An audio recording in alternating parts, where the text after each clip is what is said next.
articolo di un nostro quotidiano e quindi mi accorgo che secondo il quotidiano avrei potuto anche non fare questa conferenza, visto che ha anticipato tutto questo quotidiano,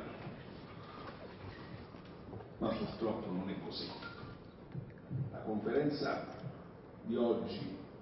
era d'obbligo, anche perché in seguito al nostro silenzio, sia che è cominciato prima dei disgraziati playoff ed è continuato e probabilmente continuerà,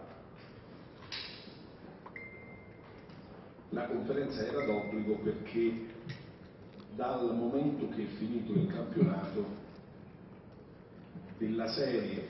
eppur ritornano i fantasmi, ho rivisto stesse manovre, stessi comportamenti, stessi atteggiamenti, stessa regia del 2012. Ho letto tante cose esilaranti, divertenti, e questo lo posso anche comprendere, perché quando non si ha di che scrivere, chiaramente ognuno spara quello che ritiene più opportuno. È stata una bella conferma, una conferma che quando io ho sempre sostenuto che quasi gioca con il Catania,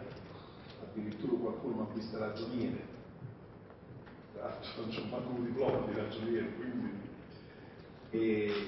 ma ne ho sentito veramente bene, quindi era giusto e corretto fare chiarezza